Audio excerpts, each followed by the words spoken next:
Okay, so the topic of our lecture today is common mistakes in speaking. So just to give you an idea what this is about. Well, honestly, the title of the lecture speaks for itself. It's the compilation of the errors that my students in the past and my even my current students are still committing.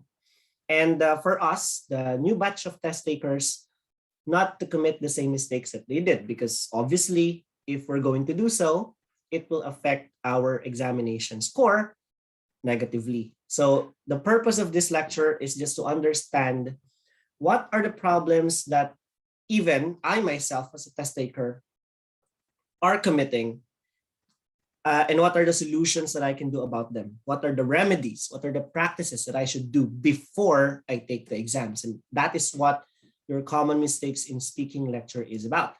So first of all, let us highlight this, the band score of the average test takers in the Philippines. So look at this, 6.8 average band score for academic, and we also have the 6.4 average band score for general training. Now, as your coach, I would like to put a explanation about this score. Well, first of all, both your 6.8 average band score for academic and 6.4 average band score for GT national, they're both impressive. Okay. In the Southeast Asia, Philippines has been performing right next to Hong Kong. All right. We have been performing right next to Hong Kong in terms of the output, the average output of the test takers for the speaking subtest. Now, when we say 6.8 academic in the Philippines, they are performing much higher compared to general training. And there's an explanation of that. Okay, there's an explanation about this. You see, academic individuals, they are commonly, I'm not implying that this is absolute, all right? They are the common individuals who have attained a bachelor's degree. Sometimes they were the ones who took master's degree and even PhDs in their own field. I've even had students who were, I mean, lawyers, doctors, pilots. So those are primarily the demographic of the academic people, the people who take this test for the academic module. Now, what does this mean? These are the people who have spent more time in the academe compared to general training. Well, to be honest, general training, their performance getting 6.4 for their average band score is still a feat to behold.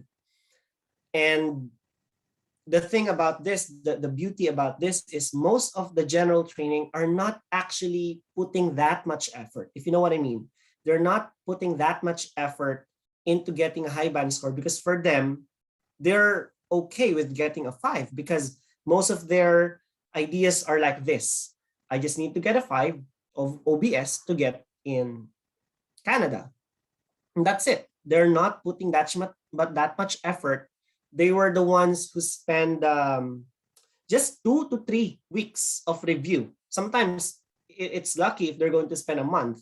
So GT, we always have a very short-term relationship. But academic, your preparation is always longer because most of you are targeting a band 7 or higher for your speaking subtest. And that is the importance of this lecture anyway. That's the importance of this, so that we can somehow know what is this hump that prevents an academic individual from getting a 7, because honestly, getting a 6.8 is not enough.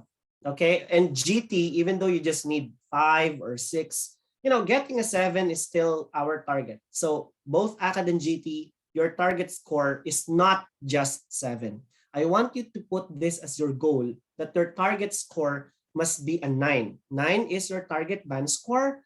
And we're going to the lowest target band score is 7. So 7, 7.5, 8, 8.5, 9. Those are our target band score for speaking. And this lecture will help you out understand what are the things that I have to avoid and the solution so that I can avoid those ideas much better in order for me to get a higher band score than the average test taker.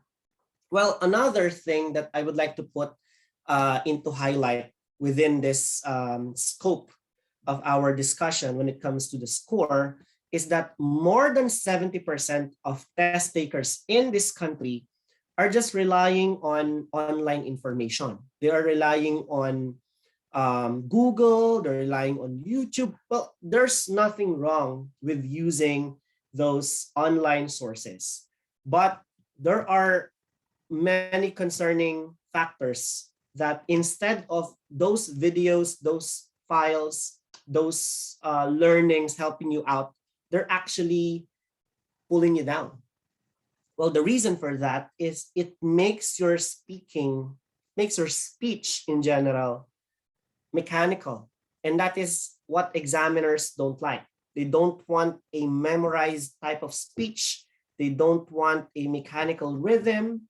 And those are some of the reasons why we're only getting 6.8 and 6.4 for Acad and GT respectively. Again, we're happy to know about this band score averages, but the problem about this is that this is not enough for us. We're preparing to get a 7 or higher. So we're honestly going to make more preparations than usual. And luckily for you guys, you're not part of the 70% who are only just relying on information online. You're relying here on your review, which is legit. So let's continue. Now, here are the list of your grading criteria for the speaking subtest, and I'm going to put a highlight on them once again. Okay. We have 4 grading criteria. We have the fluency and cohesion. Okay. So we have the fluency and cohesion. We have your vocabulary and lexical resource. We have the grammar, which I've mentioned yesterday was grammatical range and accuracy, and then pronunciation. Now, out of these 4, the one that you should put your focus on specifically should be fluency and cohesion and the pronunciation and delivery. Now, let me emphasize on this. I am not saying that vocabulary and lexical resource and grammar are not important. All I'm trying to say is that when it comes to the speech production, when it comes to the assessment of the examiner, they put more importance. They regard more importance for both fluency and cohesion and pronunciation and delivery. Now, many of you would be asking yourselves, well, what does fluency and cohesion means?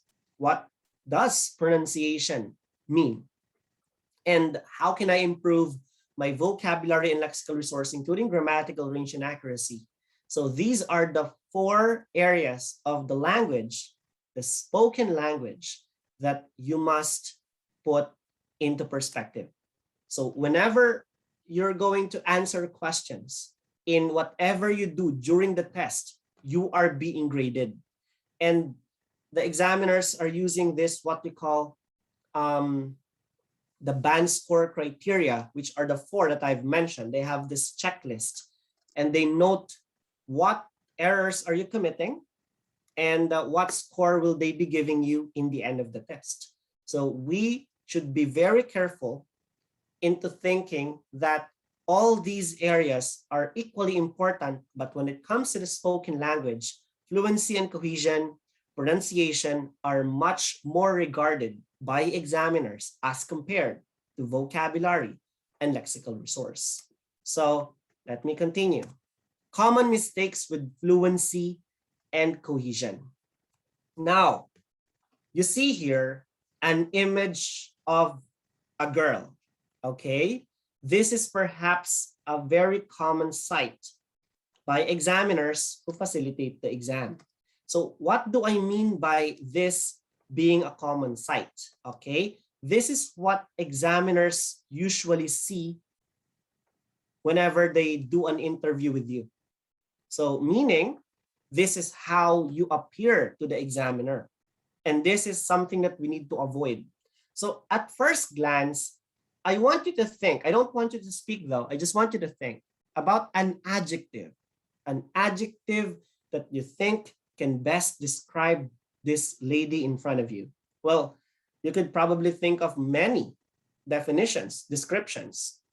Some of you might say that the girl is nervous, which is actually very accurate.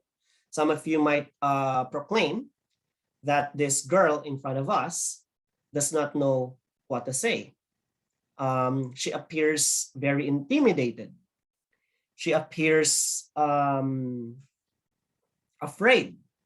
So all those fear, anxiety, does not know what to say, all those words, nervous, those are how we can define this lady in front of us. And this is how most of the candidates appear during the exam. And this is the appearance that we want to avoid. And this is what I want to solve. I'm going to tell you the causes why this could happen and what are the ways in which we can avoid this from happening. So the first problem when it comes to the fluency and cohesion is stuttering and fillers. Now, before I continue doing this, let me go back to the slide. I just want to explain what is fluency, because many of you probably are still confused. What is fluency? What is the definition of fluency? And how can I use this properly, this idea, this definition? So, by the way, fluency, from the word fluid, okay, it flows. It flows smoothly, all right? So imagine if you are traveling on an expressway, all right? If you're traveling on an expressway, what you feel during the entire journey is that it's smooth, it's continuous, it's not stopping, it's not going from different corners. It's just moving on ahead onto a straight line, maintaining the speed. Okay, that is fluid, that is continuous, that is fluency. But imagine if you're going to travel, let's say in a very skiddy road, okay? You will encounter some bumps, some holes that you have to prevent your wheels from going to. So it looks a bit bumpy. So the ride is bumpier, okay? So as compared to traveling on an expressway, which is much smoother, much more fluid, that is what we refer to as fluency. So in the analogy that I use, I'm going to use the speech now, all right? So if you're going to answer your question, if the examiner asks you, what is your name? Hi, my name is Kevin Mangalabnan. Please call me Kevin for short, as that is what my friends and family calls me. It's a pleasure to meet you. So you see, it's very smooth. I'm not hesitating. So the hesitations are what we regard as the bumps along the road, okay? So when you say hesitations, there's a tendency of you doing this. My name is, that's it. So if examiners hear you adding ums and ahs, if you are stuttering like that, okay, then there is a problem in your fluency. And examiners will definitely, okay, remove points off of your fluency and cohesion score. So what is the first problem that is caused by this? Stuttering, committing fillers, using ums, using all right? Those are the majority of the problems that we encounter here Okay, so you see, stuttering, fillers, and even us, even those are fillers. Okay, you will hear me discuss that fillers are not actually very problematic. Of course, they could create problems if you don't know how to use them properly. But when it comes to the aspect of the speaking test, fillers are actually acceptable, but not too much. All right. So how are we going to patch things up? What is the solution for stuttering and fillers? So first, if you want to know what the solution is, you need to first understand what caused this filler. What is the reason why I am stuttering? What is the reason why am I committing filler? So you have to trace it back from the main source. What is the reason? What is the cause? Okay? What brought out this filler committing habit that I am doing? So you want to know first, what are the causes? And the cause of filler, the number one cause of filler, stuttering and not a fluent speech, is being uncomfortable.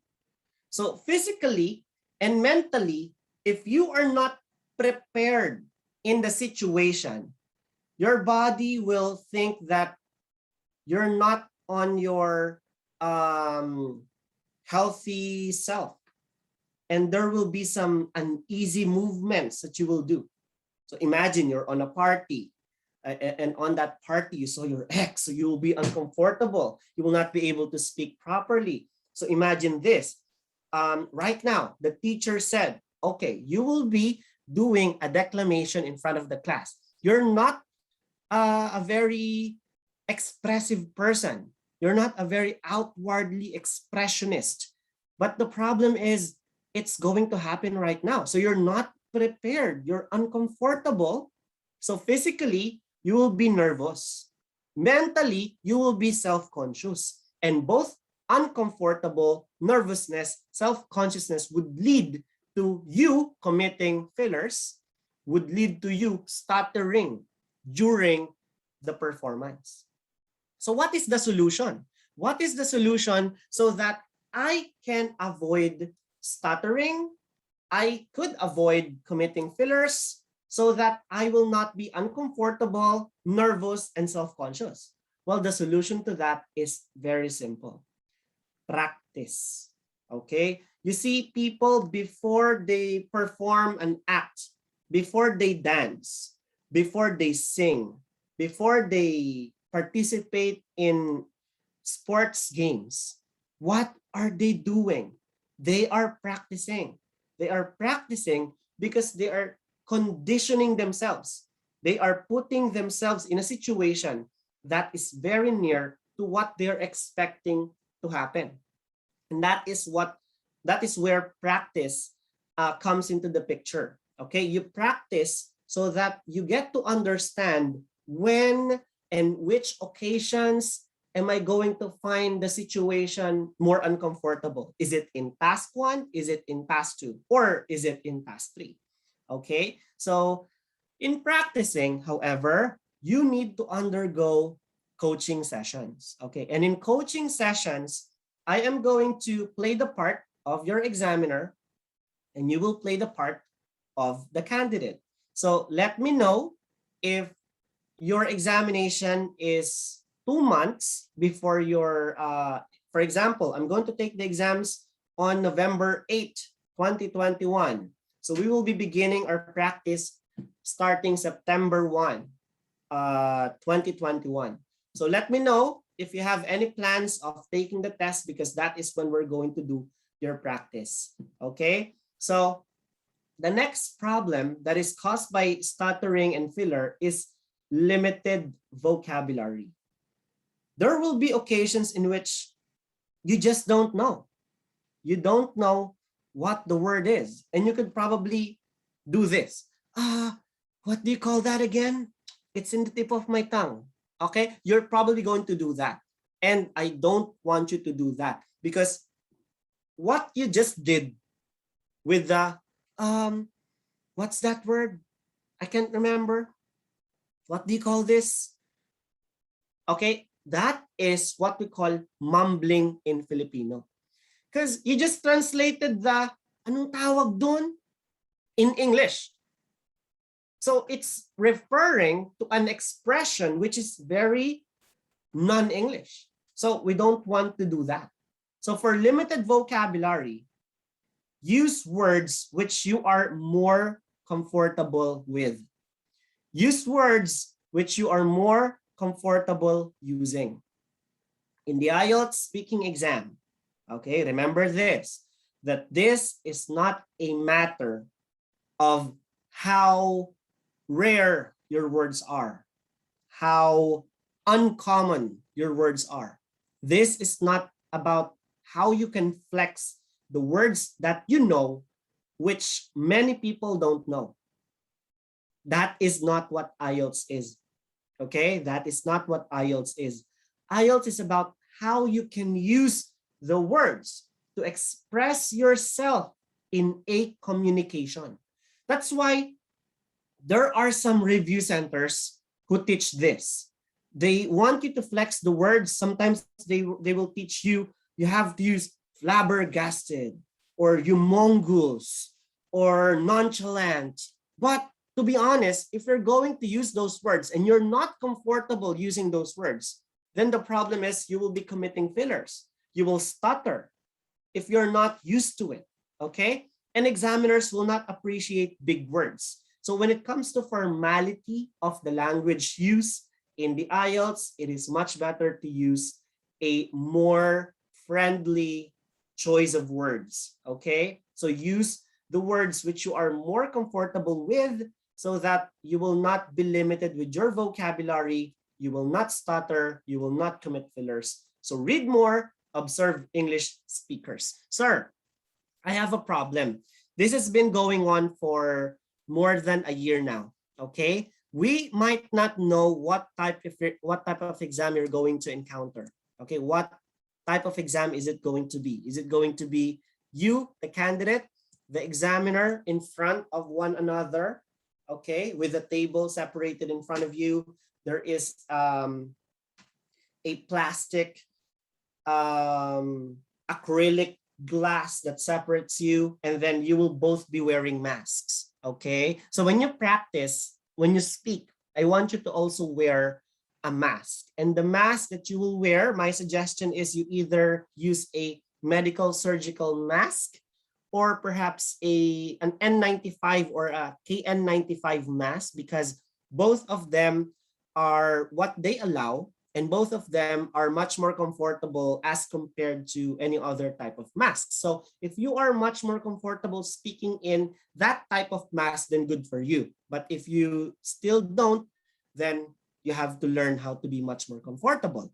Now, when it comes to the other type, okay, it could be that you would enter the room and then you will just see a computer, laptop computer in front of you with the webcam on, and then you will undergo the exam virtually.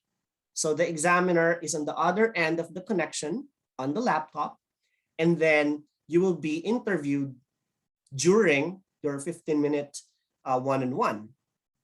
Now, what happens here is that most of the time, for the either situations I've mentioned, my students do not understand the question. Like, marami nagsasabi sa kanila, sir, ang labo po. Sir, hindi ko po masyadong maintindihan. Sir, mahina po yung connection. Sir, nag-glitch din po minsan. Naglalag-lag yung kanyang connection. So, there's a tendency that you will not understand the question. Sir, what should I do on those situations? Now, this is what you have to do. Tell the examiner in a very polite manner if they can repeat the question like this. Excuse me, I was not able to hear your question. Would you mind repeating this again? Thank you. Or, I'm sorry, it doesn't sound very clear to me. Do you mean about where do I live? Yes, Kevin, tell me about the place where you live. Oh, Thank you so much for repeating the question. Well, you see, I'm currently residing at, so that is how you're going to respond. So, sir, what if every time the examiner asks a question, I cannot understand? Like clearly, I don't know kung sinasadya ba niya na labuan or pangitan yung kanyang accent, or if it's just the connection that we have on the computer that's not working for both of us. So what should I do? Sir, I think naiinis na yung examiner sa akin. You know what, guys? I have literally two students on my messenger who said the same. Dalawa sila, two students. And they are both in the Middle East. One in Qatar and one in Saudi Arabia. So what happened during their situation is that they cannot understand due to the problems of the connection. And guys, nasaan ba tayo sa Pilipinas, di ba? And there's a problem that could occur, lalo na at mahina ang connection dito. So what I'm trying to say is that they have asked the examiner 10 to 15 times whether they can repeat the question. And you know what happened? The examiner repeated the questions because the examiner understood that the connection is weak. And that student, those two students passed their exams with 7.5 on their speaking subtest. So you see, if you're going to ask the question to be repeated, you just have to be polite.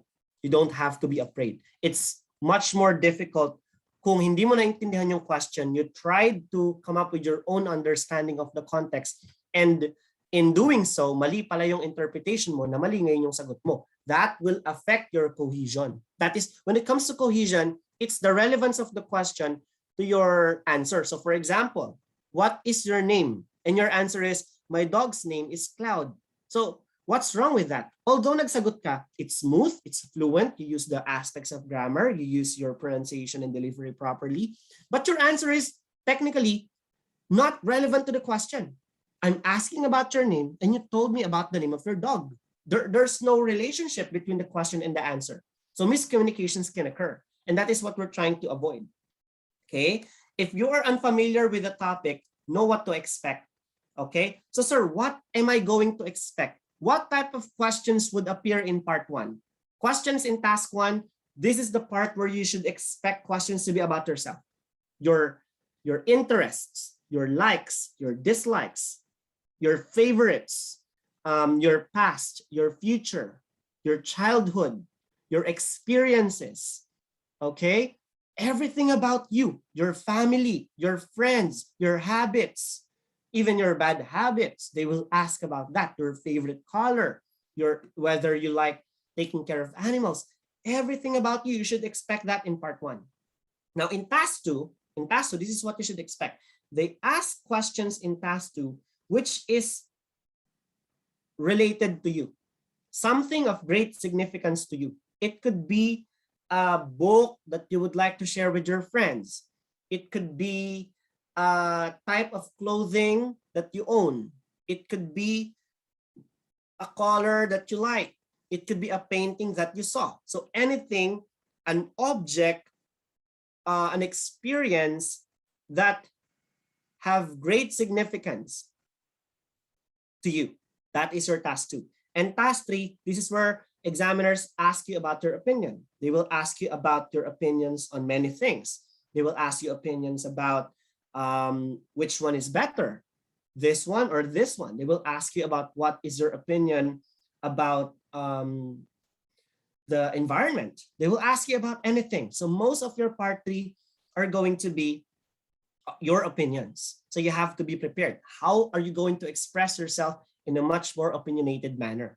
So fish for answers and be honest. I've mentioned this many times over. If you don't know the answer to the question, be honest. Tell the examiner this. I'm sorry, Mr. Examiner, but I don't know the answer to your question. When I get home today, I will do my research about it. Again, let me repeat that. I'm sorry, Mr. Examiner, but I don't think I know the answer to your question. But when I get home today, I will do my research about it. So examiners admire if you admit that you do not know your answers. It's okay. It's okay. Examiners would appreciate that. So they will be asking you questions which are much easier after that. So don't be afraid to tell the examiner you don't know the answer. It's better to answer that you don't know than to try and come up with a make-up story. Because if you cannot execute that properly, then the problem is you will be committing stuttering fillers and you will be uncomfortable in the process. So that's what we're trying to avoid. So that is everything about this. So how to avoid stuttering fillers? The solution is to practice, to read more, to observe English speakers. Sir, what type of English speakers we should observe? Interviews, most specifically English news interviews. So watch those BBC News, okay? Watch those CNN, because mostly they interview using the English language. And that's it. Know what to expect. I've tons of questions for the speaking test. I've already had a compilation about that. You will see them on the group. You just have to type the keyword speaking. Everything will come out. You will find it yourself. We have mega threads. We have thousands of questions there already. We have compilations of the speaking questions. So you don't have to be afraid of what type of question that they might ask. All the questions are going to be repeated. They will be asking just a set of same questions over and over again. So we already know what to prepare ourselves for. Okay. So before I move on to the next slide, do you guys have any questions or concerns? Questions, come on. No one's raising their hands. No one? Okay, no one's raising their hands. No one's unmuting themselves. We shall proceed with the discussion. Okay. Trying not to commit fillers. As I've mentioned, committing fillers are acceptable. But please do not overdo it. Okay? Please do not overdo fillers. For instance, you will be using You will be hearing me using but that only happens, let's say, very rarely. I'm just going to mention every other 10 minutes. So it's not a very common case to use for me. So I just want you guys to avoid using if they will be appearing in every other word. For instance, okay, the laptop that I bought is 16 inches in diameter. So that's very fluent. It's very flowy. It's continuous. But if we're going to answer like this, the laptop that I bought is 16 inches in diameter. So that's not very acceptable, because if you add ums and ahs between every other word, the fluency in your speech plummets. The understandability, the clarity of your speech decreases. So we want to make sure that you will sound as crystal clear as possible. So try not to commit fillers, but if you're going to commit fillers, make sure that you're going to mention something intellectual for a long period of time. So, sir, what is my solution? What should be the solution for fillers? Instead of saying and and you know, and all those words in between, it's better to pause. So if you're going to say acceptable, but do not overdo it, it's better to say acceptable, but do not overdo it. It's better to pause 1 to 2 seconds than to commit a filler. That's my tip. All right. Unable to link words, phrases, and sentences to form an idea. Well, you see in the IELTS speaking, we're using linking words and discourse markers. And to be honest, we're not using the same linking devices and discourse expressions with the writing exam, especially in task 2, because they sound very formal. So what we're using should be a much more friendly. As you guys remember, I don't want you to be very formal, okay? Avoid too much formality. So we use linking words and discourse markers that are much friendly to the examiner's ear. It's much better to communicate. So in introducing opinions, what are the words that we can choose from? I guess, I think, I believe. For example, Kevin, do you think that young people should be more respectful towards the elderly? I guess young individuals must indeed be more respectful towards the elderly. And then you explain. I think Which do you think is better, men or women, in terms of communication?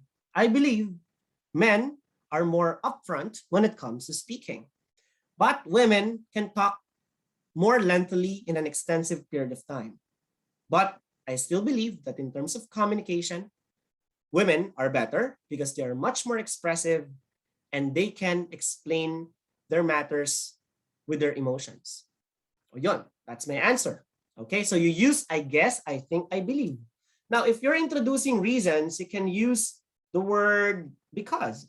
Okay, my favorite food is hamburger because, and then you explain the reason why hamburgers are your favorite food. Introducing results of something. So if children do this, this will be the result. So if parents will avoid this, this will be the result. So you're going to introduce results, use so. If you're uncertain, like Kevin, do you believe that people would watch more or less television in the future? Well, I believe that the answer here varies. Maybe people would watch more television, but they will watch television differently. You see, even in my house, we're not very particular in watching shows using the television because we can do so on our phones. So I think that people would still watch television in the future, but the traditional way of doing that would cease to exist, and people would favor using their tablets and their cell phones instead. That's my answer. Let's start lang siya with maybe or probably. So that's how you should respond to questions like those. So next, if your ideas lack organization, then you have to organize. Again, when you say fluency, it means that your speech is flowing easily. But when you say cohesion, it has something to do with the relationship of how your answer is relevant to the question. So you should also consider the organization of your ideas. If you have too many ideas, the problem with that is that you will not be able to arrange them properly. You will not be able to arrange them how they should appear. Okay. So what should be our solution?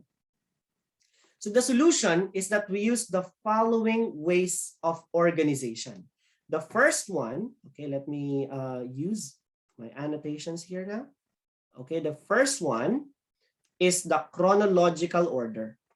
So when you answer your ideas in chronological order, they appear in accordance to what happened first, what happened next, what came last. So they are very useful in presenting situations that require processes, particularly recipes. So for example, Kevin, tell me about a dish that you know how to cook. So for example, Kevin, tell me about a dish that you know how to cook. I'm going to use your chronological order. Well, the dish that I know how to cook is egg omelette. So first, I'm going to beat the eggs and prepare the ingredients such as tuna flakes, olive oil, some spices like onions and garlic, and lastly, tomatoes. I prefer them chopped. So after that, I'm going to heat the pan, put the oil. Next is, so you see I'm using first, after that, next is, and then I'm putting them in order. That's how you arrange them in chronological order. They are useful in enumerating your experiences, and they are useful in enumerating the steps of a process. For example, recipes, okay? Excuse me. Next is your spatial order. So spatial order, this is just the first thing that I would like to highlight. Okay, spatial order, this has something to do with space. Spaces, locations, directions, those are the words that you will find more useful in arranging your ideas in spatial order. So when it comes to spatial order, examiners would ask you about the distance, about how far, about the location of something. What is your favorite part of the house? How far is your workplace from your the place where you live? So they will ask you questions regarding locations. They will ask you directions. So you have to use the terminologies which are useful in such occasions. So in spatial order, definitely you mentioned about distances, the time it takes for you to go to and from work, the ideas that require provision of your direction. So that is your spatial order. Now for causal order, you have to discuss the cause and effect of ideas. Okay. Kevin, what do you think is the main cause of noise pollution around the world? So they will ask you about the cause. So you have to respond by saying, I think that one of the causes of noise pollution around the world is technology. Technology allows us to have speakers to access music, which are very loud, and people play it loudly nonstop. So music can be heard from those speakers inside the car, in the mall, and even in the house. So collectively, with all the noise that is produced by those loud speakers together with the sound of the different machines like cars, they contribute to the noise pollution that the world is experiencing right now. So that is how you answer using your causal order. One of the main causes of is, one of the main reasons for is. So that's how you should interpret, that's how you begin your answers. Now for problem solution, examiners wouldn't stop with the cause and the effect. Examiners would also ask you about what do you think the problem is. So you have to first acknowledge that there's a problem. So you answer by saying that the main problem caused by lack of respect with the elderly and young people today is misunderstanding. Another problem is that they will not find young people easy to communicate with. So traditions, customs will not be passed on much easily. And they will be the loss of identity of the nation. But the solution for this is there should be a mediator between young people and old people. So I think that the parents must be the one to serve as the bridge to connect the gap between the huge generation gap with young people and their grandparents. So in doing so, the customs will be preserved and the identity will be easily acknowledged by the citizens of the country. So that is your answer using the problem and solution order. And lastly, the topical order, we use this only as a last resort because this is not very common that examiners would let you define an idea. But when the situation calls for the speech that you need to explain the topic, then you have to extend your explanations. You have to explain significance, advantages, disadvantages, purposes, reasons, events that are included in the said topic, and things in between. Again, what do I think is the most useful organizer of my answer? I've mentioned this in most of my speaking discussions. The answer to that question is your prep method, because your prep method, again, it stands for point, reason, example, point. So Kevin, what do you think is the place where you want to spend your holiday vacation? Point.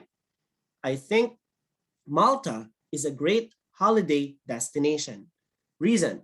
This is a place that has many historical and cultural significance. For example, there are many bastions, churches from the 14th century. They have castles.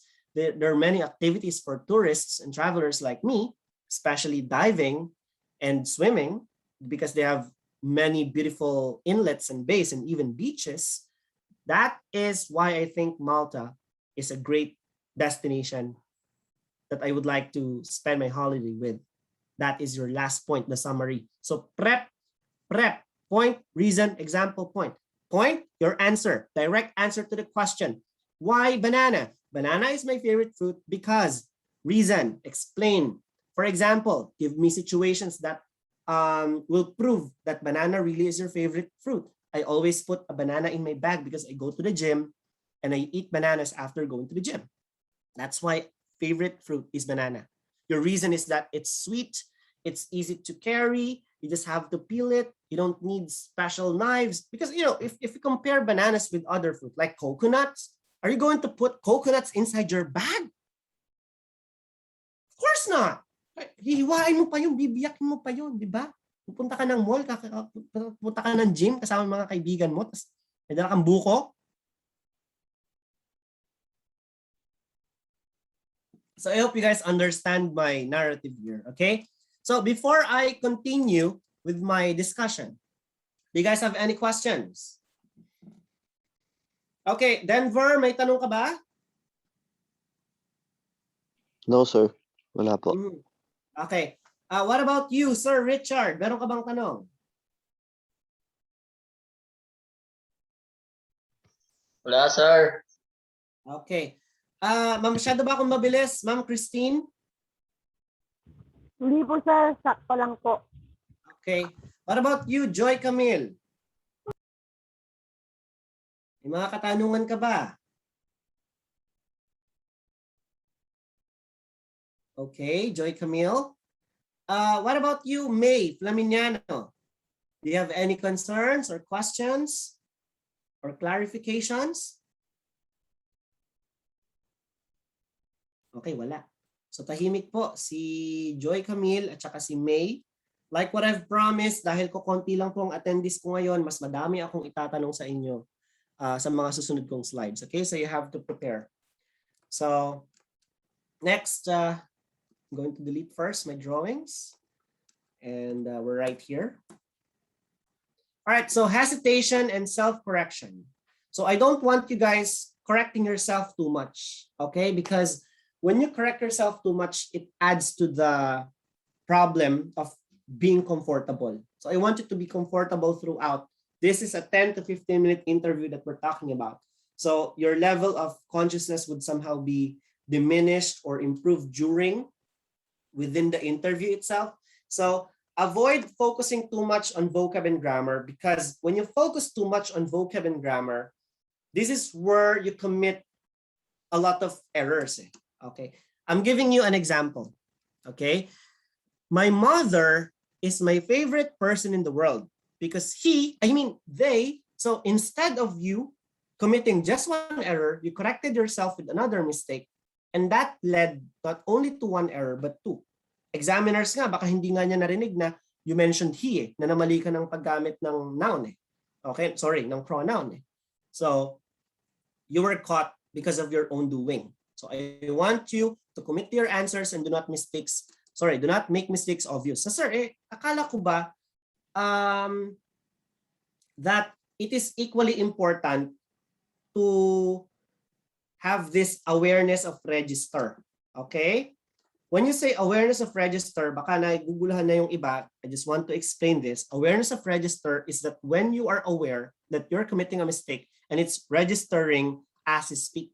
So what happens is that you're speaking, your brain is processing that, hey, you committed an error, let's correct that. My mother is my favorite person in the world. And she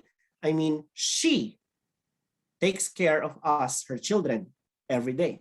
So I corrected, kumbaga, naapula mo yung sunog agad.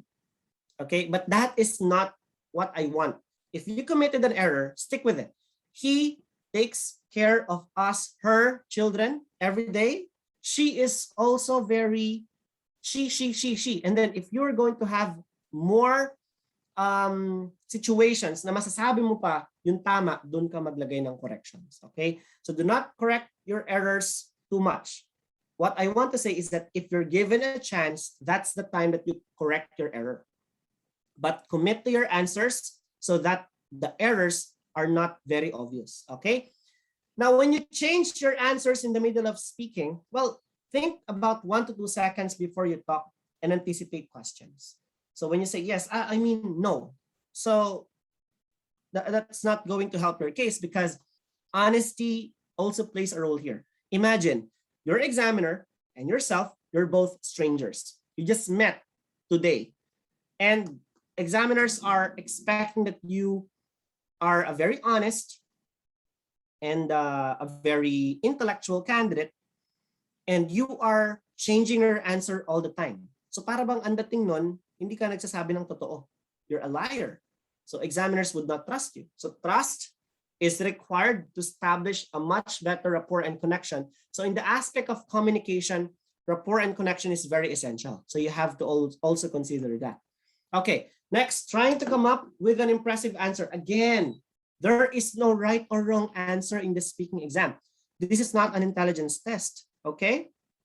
So for example, the examiner asked you, what is your favorite color? I taught you during the content speaking that it's better to answer crimson rather than to say red because red is very common. But if you're much more comfortable talking about red, because what if examiners are thinking that you're trying to flex your answers, so it's much better to use simple answers that you can talk more about rather than a complicated one which you don't have any idea of. Okay, to put it simply, doon tayo sa sagot na madali at madaling ipaliwanag.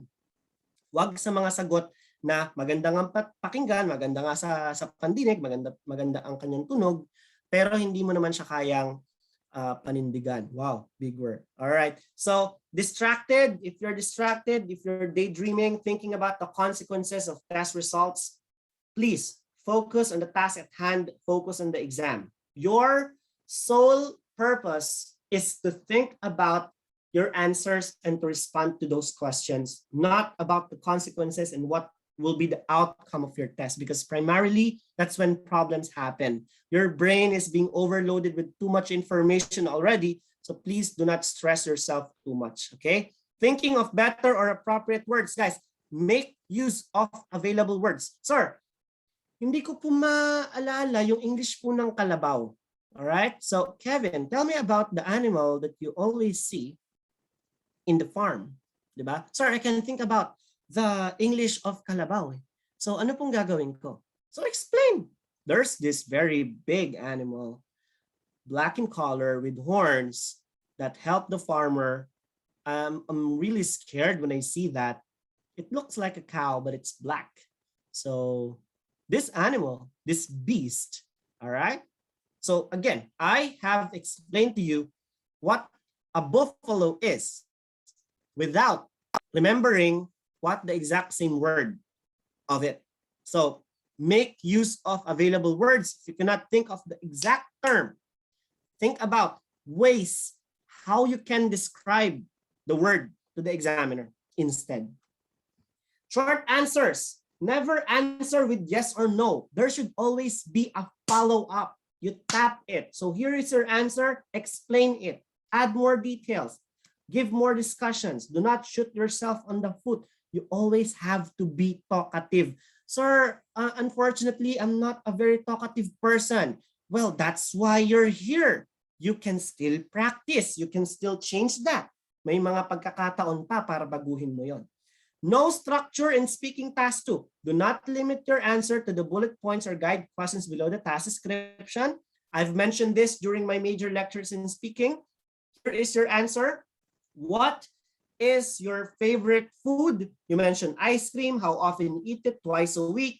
Where do you eat it? I buy ice cream on different supermarkets, in different fast food restaurants. And why I like it so much, because it's sweet. In the Philippines, it's a tropical country. It's always hot. So eating ice cream, which is sweet with different flavors, helps me to cool myself and to make myself happy. So you only lasted for 1 minute and 30 seconds and the examiner did something like this. So when the examiner does this, it means that ang ibig sabihin nun, hindi ako makapagsalita dahil naka-record tayo. So you have to add, because this is not enough. So what are you going to add? Add more details. Give me events related to that. So where do you usually see ice cream being included in events? Let's say you have birthday parties, you have basic, common friends, friends getting together. My acid is refluxing, okay? Those are some instances, okay? Ice cream parties by children, those are common. You can also tell me about the first time you ate ice cream. Like you were with your mom in the mall, your mom surprised you with your ice cream. You can also describe what the traditional ice cream man in the Philippines is, with a very colorful umbrella, they push their carts, and then they have this bell so that when it rings, the children from different villages would run towards the ice cream man to enjoy the delicious treat. So tell a story, tell an event related to the topic, the past feature of the topic. That's it. That's how you can add more to the bullet points because you have to answer for more than 2 minutes. 2 minutes is the time that you're going to allow to address all the bullet points. And when examiner does this, you have to add more details, which are the ones that I've mentioned. Next, getting off topic. If you're talking too much or you're getting carried away, answer the question in 3 to 4 sentences. So, sir, what is the shortest answer in the IELTS? 2 statements. Your answer, the reason. And then if you can give example, that's your 3rd sentence. Your 4th sentence, that is the summary. And then when you closed your answer, that's when you wait for other questions. Wait for the examiner's turn to ask you again. Okay? It means that you're already done with the topic that you're asked to discuss. You're moving on to the next topic now. You're waiting for the next question. Common mistakes in vocab and lexical resource. So guys, before I proceed with common mistakes with vocabulary and lexical resource, do you guys have any questions with regard to common mistakes with fluency and cohesion? Come on, anyone? Come on, guys. Questions? Denver, May, Joy, Richard, Christine, do you guys have any questions at all?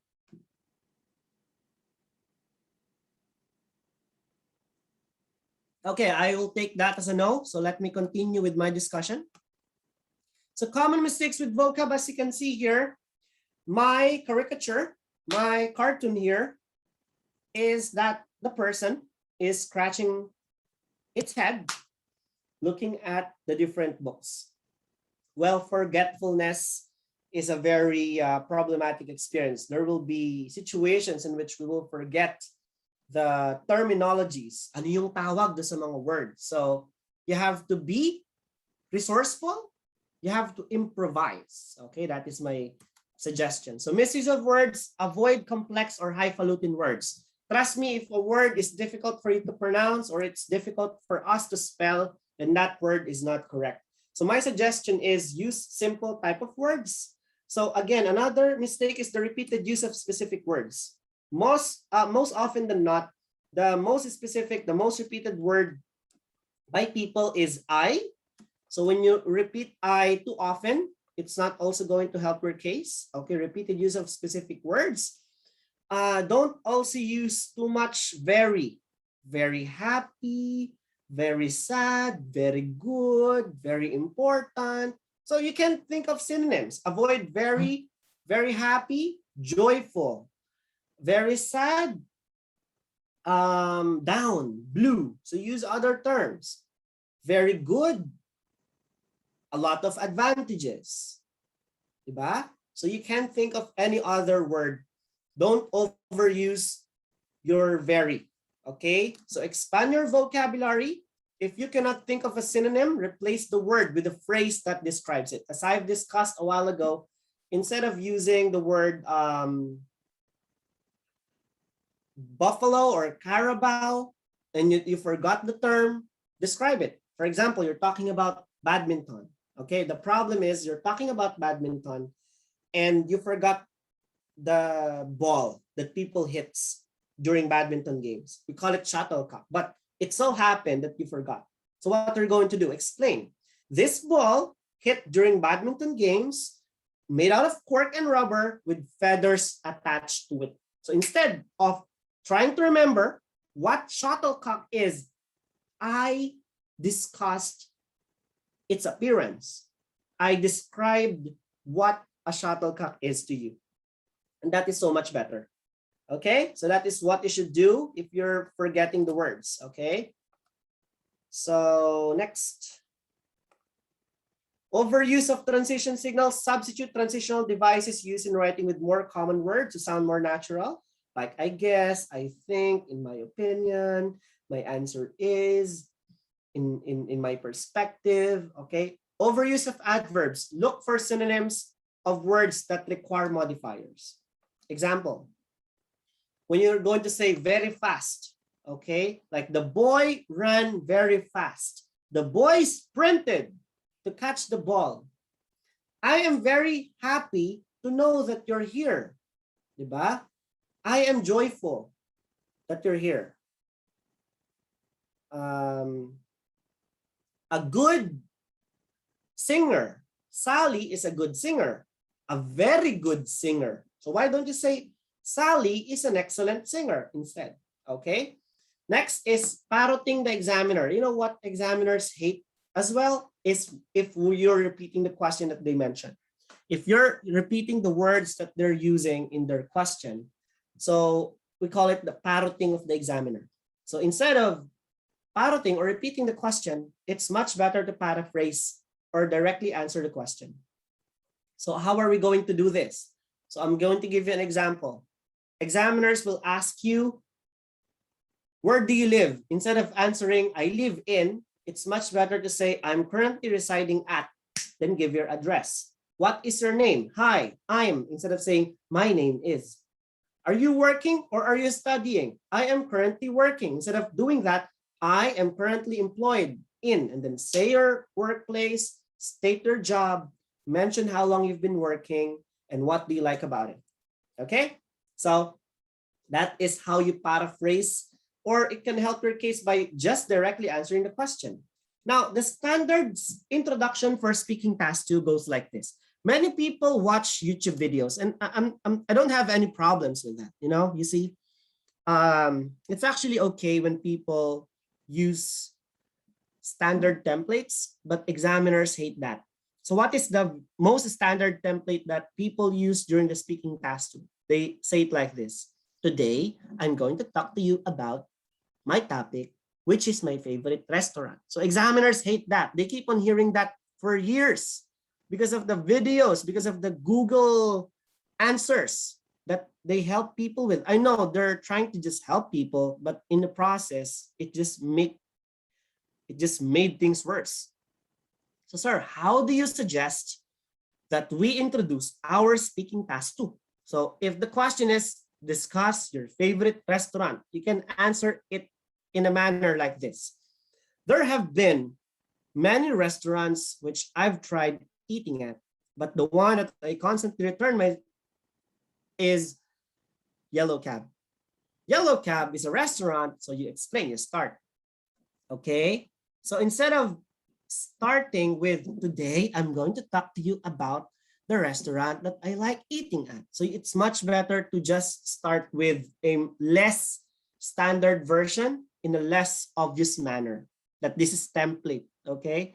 So talk about your favorite piece of clothing. I am a person who does not always go shopping because I value the importance of my clothes.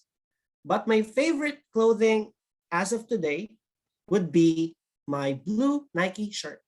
So explain why, okay? Now, murmuring in Filipino. So what do you call this? Anong tawag doon? So don't do that. Instead, try to describe the object, the topic, if you do not know the word for it. That is my suggestion.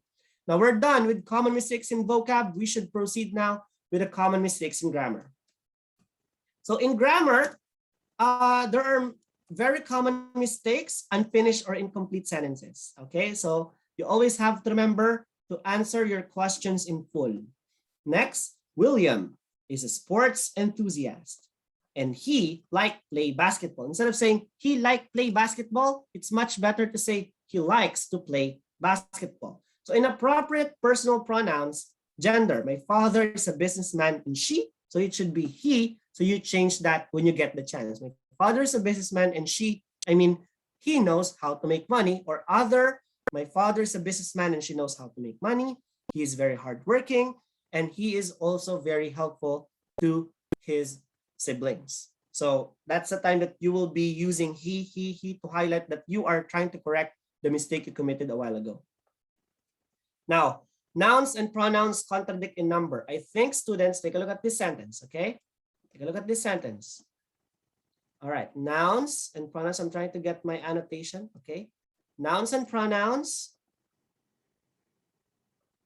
Nouns and pronouns contradict in number. I think students, so take a look at this. Students will be your subject, should not be forced to do unpaid work for the community because he should be enjoying his life. So the problem here is that he and his are both pronouns that are only accurate for singular. But students right here, okay, students right here is a plural word. So definitely instead of using the word he, you will be using the word they and their, okay? So that is so much better. Now, prepositions, I enjoyed studying statistics back on my college. It's not on, back in my college days because it's already in the past, okay? So you see the common errors in grammar: subject-verb agreement, personal pronouns, tenses, prepositions, nouns and pronouns. Again, the solution for grammatical error is none other than solving the answer or completing the sentence in your head before you deliver it. Now, you see, that's just how many mistakes people commit in grammar. That's just how many mistakes that they commit. So honestly, grammar is not a very crucial factor, but this is pronunciation.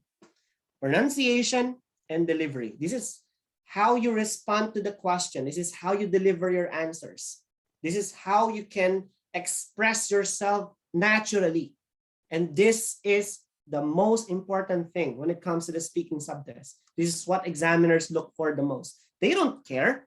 They don't care very much. I'm not saying they don't care at all. They don't care very much about your mistakes in vocab and grammar. But what they're trying to find out is whether you can express yourself using the English language and that you can pronounce the words properly.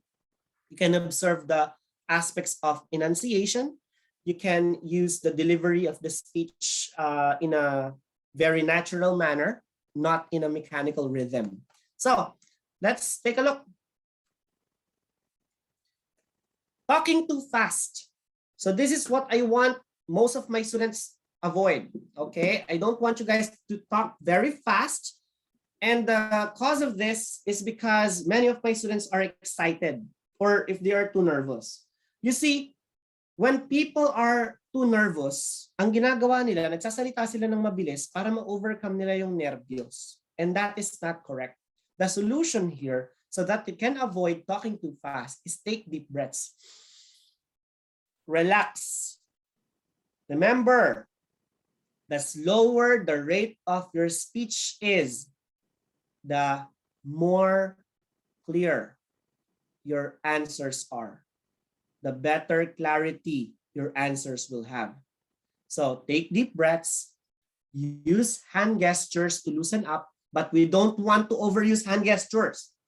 Okay, use hand gestures just to accentuate your answers. Okay, if you're slurring or audibility, it's because you're not opening your mouth wide enough. You're like this. My name is Kevin and I got. If you're not using your articulators properly, that is going to be a problem. So my suggestion is that you study our pronunciation major lecture, which I am going to post next week. That will be about 1 hour and 40 minutes, I guess. So understand its nature because that's how important pronunciation is in the speaking. May nakahiwalay tayo na lecture for the common mistakes. May common mistakes in speaking pa tayo sa common mistakes in IELTS. And that's it. There are so many things that you have to understand when it comes to the speaking, but most importantly, you study the pronunciation. Okay? So open your mouth, but don't overdo it and practice answering questions. So you also have to express emotions when talking. So Kevin, tell me about your favorite childhood experience. My favorite childhood experience, I was very happy because my family and I went to Baguio City. That was my first time going there. So he sounded like a robot. So you have to. My favorite childhood experience was when I get to spend time with my family 10 years ago when we went to Baguio City. You see, this is the first time that I went to Baguio City. And it was really amazing because compared to the place where I came from in Cabanatuan City, it's very hot. But in Baguio City, it's very cold. So I enjoy the cold weather that the place got to offer there. And I was really amazed by how different the weather is. And we did a lot of things. We rode the boat, also my first time riding a boat, which we paddled in the lake in Burnham Park. We also rode the bike. We ate different. So you explain, you express emotion. So vary the intonation, the pitch, the volume, the pace, or the speaking speed. Now, mispronunciation would also happen. If your regional accent and mispronunciation was not corrected early on, then this will be a problem. So pay attention to your mouth movement. Your enunciation process is very important.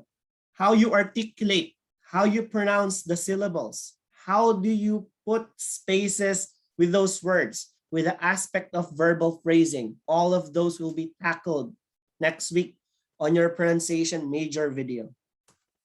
There's a difference between rich and reach, sap and zap, pale and fail, ban and van. If you guys are looking at my mouth right now, that is how you should pronounce those words. Now, let us watch other people speak, okay? So that we can have a much better idea of how the speaking test works. Now, we've been talking about a well-known person, liker and liar, and I'd like to discuss more general questions.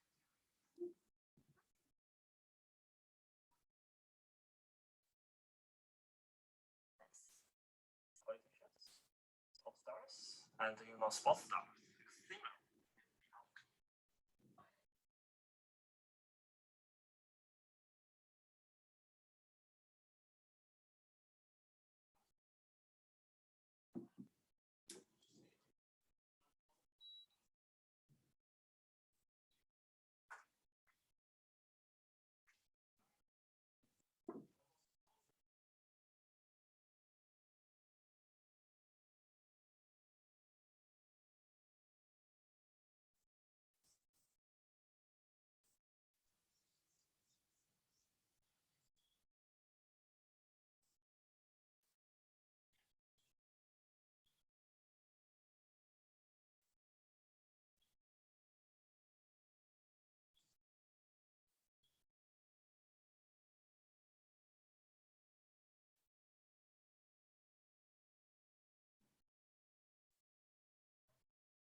Some not weird, but strange people like Vicky Vick.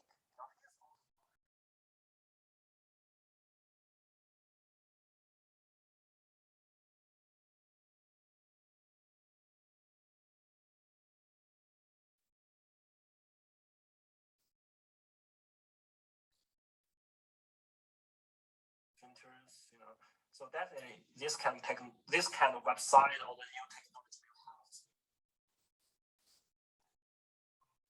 because they are special companies to make these people famous through the internet.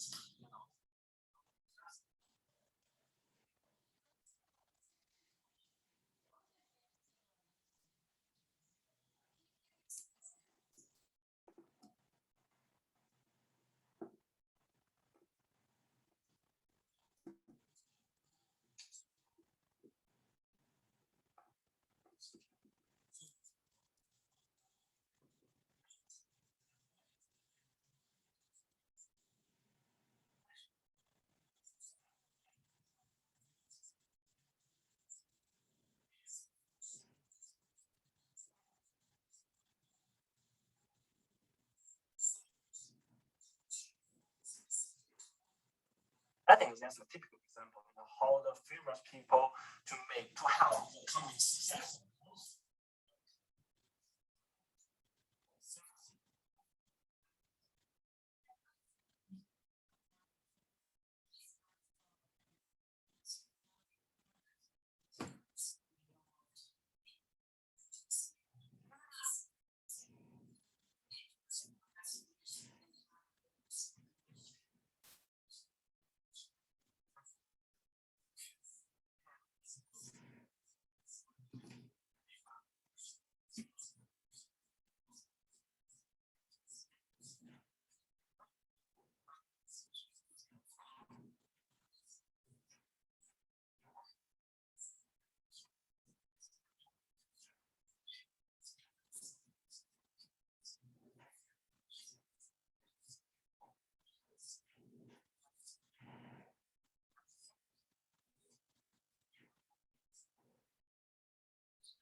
negative impact on our young people?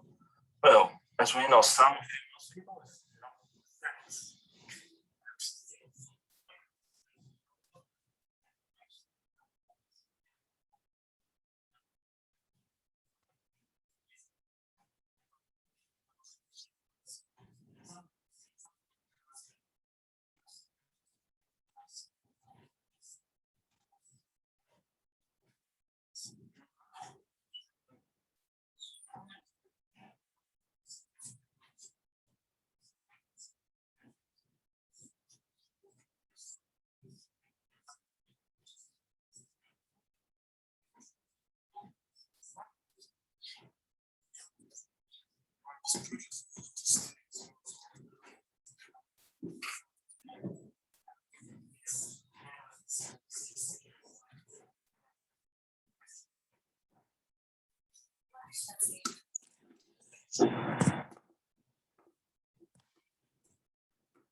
Okay, guys, that was the end of the presentation po, the first speaker. So his score was actually a 6. And getting a 6 is not a difficult task in the speaking test, as I've mentioned previously. Well, there are a couple of things that he did right. So it's reasonable range of linking words. He used the words actually. As a result, the ones I've mentioned that you guys should use. The grammatical constructions that this person also utilized are used quite well to introduce the ideas by having a hobby or by doing sports. So that's how he answered those questions. He also conveys ideas and opinions effectively by using, in my opinion, I think that in my idea, so he was using those terms. Pronunciation is generally clear and uses stress and intonation to convey meaning. Pop stars and pop stars. So may mga intonation changes that went right on his test. Now, what went wrong? Well, he talks for an extended period, but he occasionally loses coherence because of hesitations and repetitions. So if he committed a mistake, he will go back to the same part where he commit a mistake and then he will start over again. That's not the best way of committing an error. He also used the words well, like, cause, and yeah excessively. He also does not demonstrate awareness of register, the ones I've mentioned, that he doesn't know that he is already committing a mistake and there's no urgency that he should correct that. And there's no awareness of style. And he also uses very informal words like gonna, wanna. Again, guys, listen to me, listen to me, listen to me. Avoid gonna, wanna, yeah, cause in the speaking test. Cause should be because. Yeah should be yes. Gonna should be going to. Wanna must be want to. So you have to complete the words, avoid contractions. So what about can't, won't? Actually, can't and won't are okay. Because can't, won't, there are contractions that allow us to make our answers less formal. So I suggest using can't, won't, but not gonna and wanna because they are American slangs. Okay? So flat intonation as a whole and syllable timed speech resulting into a mechanical rhythm. So when you say mechanical rhythm, it sounds like a very regular tone. So ta ta ta ta ta ta ta ta ta. I think the pop stars and rock stars are, that sounds mechanical. So there's no personal touch to it. Okay, so the intonation was generally flat. He also committed mispronunciation. He pronounced while for the word while. He pronounced lever for leisure, and he pronounced louts for lots. So the reason of those mispronunciations that he committed is because he is speaking his answers very sloppy.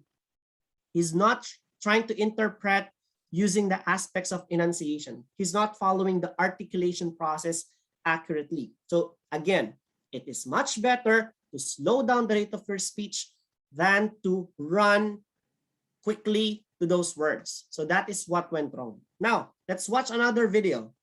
of how you can get a 9? We've been talking about a well-known person you like or admire, and I'd like to discuss with you one or two more general questions related to this. Let's consider first of all famous people in your country. So in Malaysia, what kind of people become famous?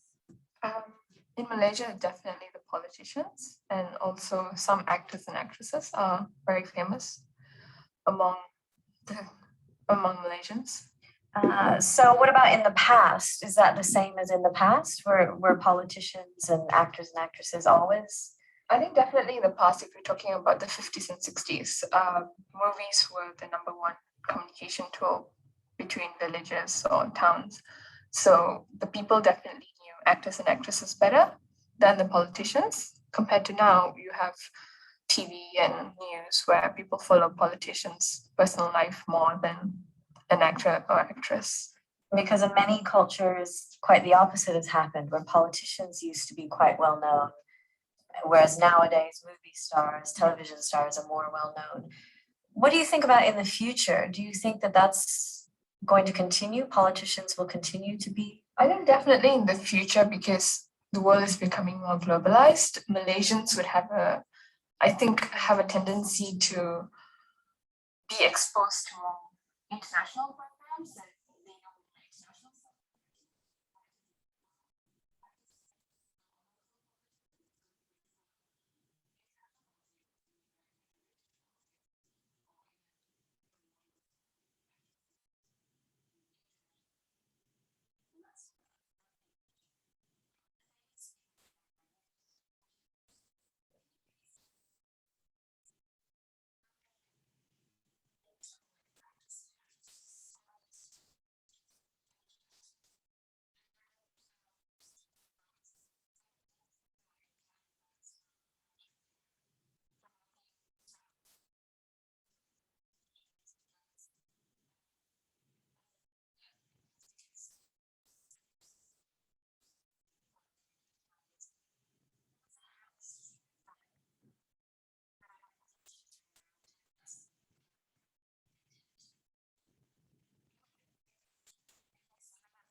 And health, celebrities are becoming thinner, models and celebrities, and when you open a magazine, young girls will be exposed to thin models, and I think that that's so.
foxes and all that for their fur.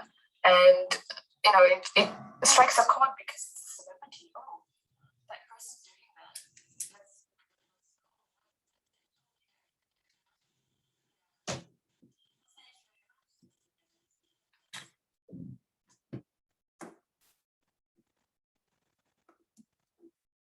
Okay, guys, so let us continue. So that is how this person got a 9.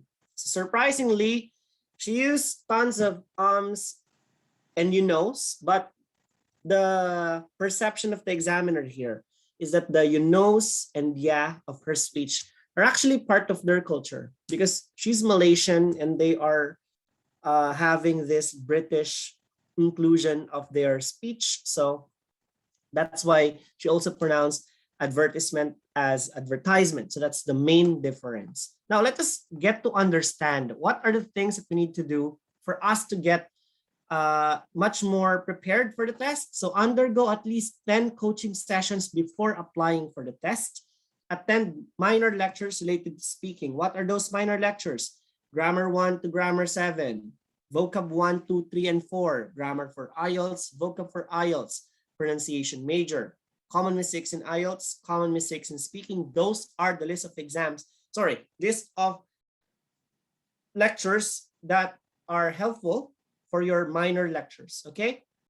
Now we also have major lectures. We also have your speaking skills enhancement. We have your content speaking. So please also attend that. They are very important in answering questions directly. Again, this is not a major lecture. This is just a minor lecture, but this is also helpful for our case. So that's the difference of attending class to those who don't.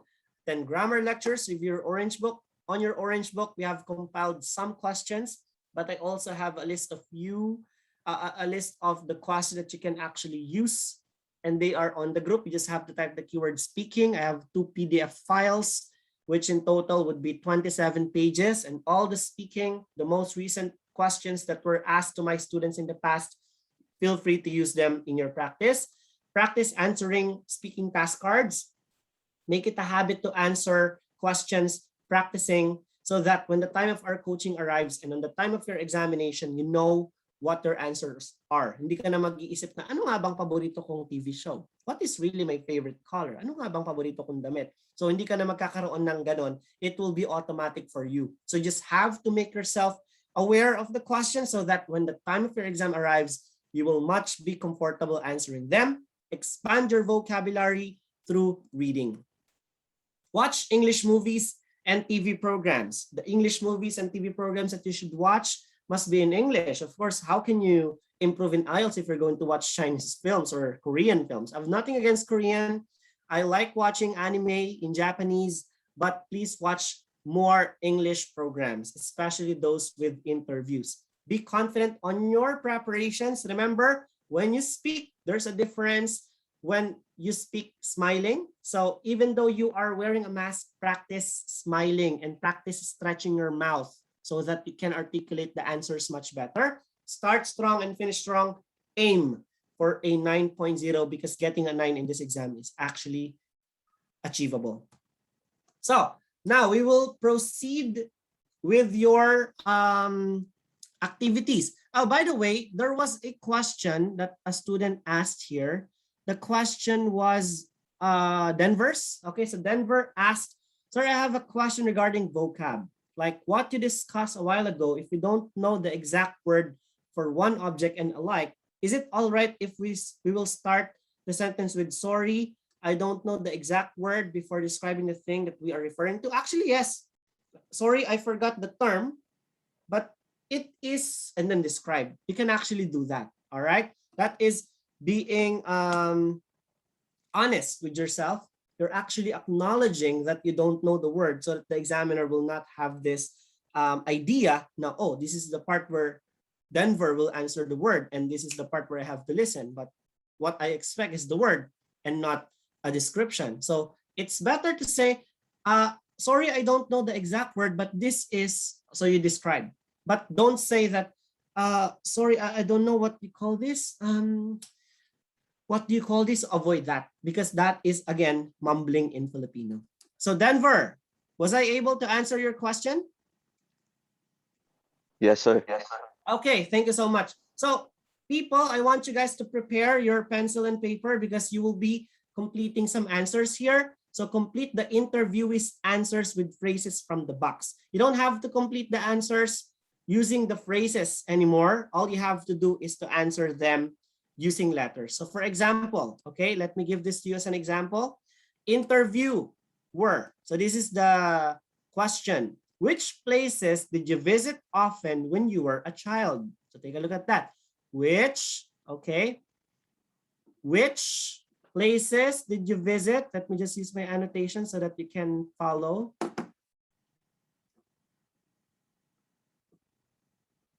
Okay, my presentation is not working. Okay, so I'm going to use a spotlight.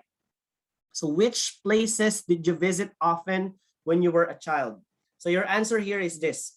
I used to go to the zoo thrice a month because, and then this is where you're going to complete the phrase. Phrase number 1, is it going to be A?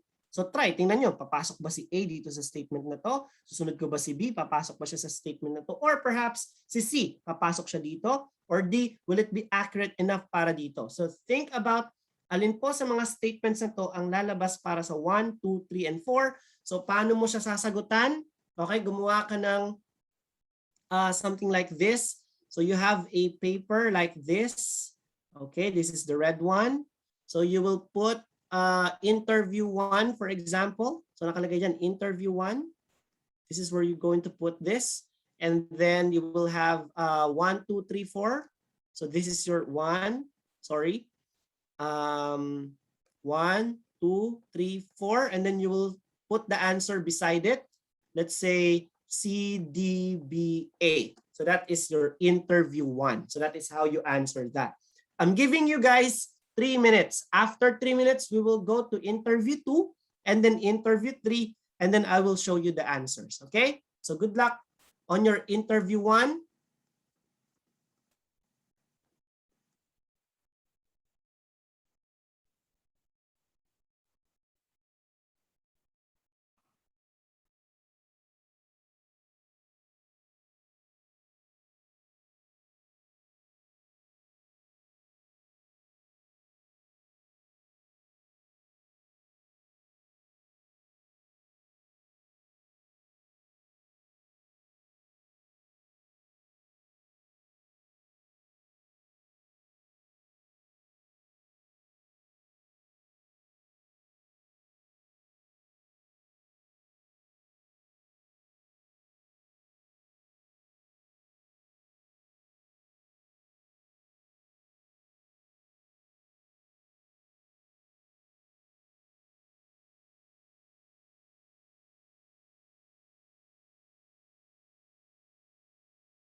Okay, guys. So perhaps you guys are already done with this interview 1. Let's proceed with interview 2.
Okay, guys, I think you're done with your interview 2. Let's proceed with the interview 3, your last activity for today.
Okay, guys, I believe you're done with both your interview 2 and 3. So, meron pa po bang nagsusulat? Just want to confirm. Okay. Denver, Joy, Richard, Christine, and May. Walang nagsusulat na sa inyo? Okay. Let's see the answers po. Okay. So, for test 1, interview 1, the answer is A, B, D, C. So, let's have a look. Basahin ko. I used to go to the zoo thrice a month because I really love seeing and feeding the animals. I don't go there but I don't go there as often as now. Actually, I miss going to the zoo, so I'm planning to drop by more often in the future. Okay. Next, ang sagot natin sa interview, number 2, is you can either choose letter B or letter D for number 1, or you can select letter D or letter B for number 2. Okay? So, it's BDAC or DBAC. So, basahin ko po ang answers natin for interview 2. What kinds of books do you like to read? So, the answer here is, it depends. Okay, so pwedeng B. If I want to expand my vocabulary, I will read a dictionary. But if I want to learn how to cook new dishes, I will read a cookbook. Same elements kasi yung featured ng B and D, so pwede silang magka-interchange. And then, actually, I've already finished reading 3 books last week. I guess I'll stop reading for now. Okay.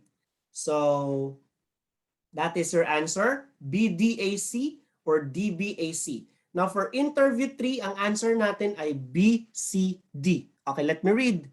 BCD. Do you like eating vegetables? So, interviewee, the answer, okay, the candidate, actually, I'm not a big fan of veggies because I don't find its taste appealing. But I do know that it's good for the body. So, BDC for interview number 3. You don't have to copy the phrases or words, but most of you will require the copies, guys. Don't worry, prepare na po ito as PDF. Meron na rin yung worksheet, meron na rin yung answer key. Nandun na rin po yung reference ko at eto po lahat ng references ko. Saan nakuha yung adverbs, speaking part 1 do's and don'ts, improve the fluency, common mistakes in lahat. So everything that you need included in this lecture, dito ko sila kinuha sa mga legit na websites of British Council. And that's it. Okay, those are my references. Makikita niyo po siya sa aking handout, which I'm going to provide to you guys today. So before we end, mayroon po ba silang mga katanungan pa? Guys, do you guys have any questions at all? But before we end this, okay? Denver, do you have any questions? No, sir. Wala Okay, po. thank you so much. Okay, Joy Camille, do you have any questions? None, sir. Thank you. Okay, none. Thank you then. Richard, meron kang questions? Wala naman, sir. Okay, Richard, remember if may questions, message ka lang at saka Yes, sir. Thank you. magpunta ka lang dito. Okay, medyo tahimik ka kasi palagi. Alright, Christine Magadia, questions po. Sir, wala akong question. Kaya lang yung video kanina, hindi ko po masyadong naiintindihan. Oh, don't Wala po. worry. Yung videos, mayroon akong copies kasama nung file na isasend ko sa inyo. Yung handout, yung video part 1 yung naka-6, yung video part 2 na naka-9. Kasama yun sa folder. Walang problema. Okay, thank you po. Pwede nyo siyang i-playback. Okay? Thank you. What about you, May? May questions ka, May? Wala po. Thank you po. Okay, sige. Yun lang tayo lang 6 correct? Yes, 6 lang tayo today. So guys, I'm going to stop sharing this and then I wish you guys have fun. Pakiabang po yung ating next schedule for next week. Meron po tayong academic na major for task 1. So mga ACAD, wag pong mamimiss yun. Mga GT, meron din po tayong GT reading, they call this rationalization. So isang ACAD, isang GT ang i-major natin next week at magkakaroon din po tayo ng writing task 2. Okay, so yun po ang ating focus. By 4th week naman, 3rd and 4th week of September, listening, reading naman ang ating info-focus. So guys, have a nice day. God bless po and good luck. Thank you. Thank you, sir.